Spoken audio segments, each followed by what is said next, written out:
Ang hindi pumalakpak, mamawalan ng jowa!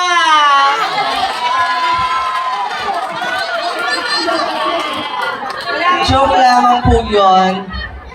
Bilang pagpupugay sa lahat ng kawani o tinatawag nating magsasaka, taas po ang aking kanang kamay upang saluduhin ang ating mga gigiting na magsasaka sapagkat dito po nila binubuhay ang kanilang pamilya.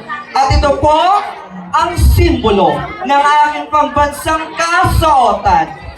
At asa na nga po ba ang pinangakong 20 pesos na bigas?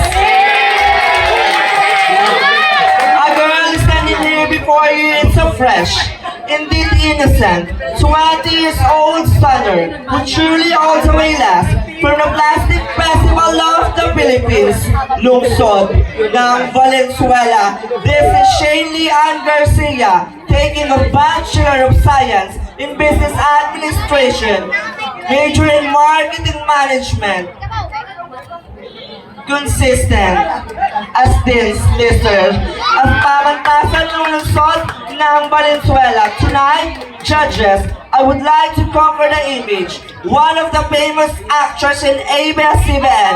At opo, napanood niyo po ako sa It's Showtime bilang isang broadcaster. At ako rin po ang pinaiyak at biniyak ang puso ni Mr. Sian Lim and your one and only Binibining Kim Jun.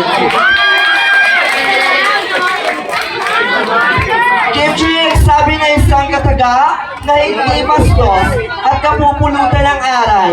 Ang taong nagpapakababa ay siyang itinataas at ang taong nagpapakataas ay siyang ibinababa. Judges, my national costume is wearing for tonight from the Rice Festival of the Philippines, lungsod ng Nueva Ecija. And judges, mark my number because I will be back. Thank you.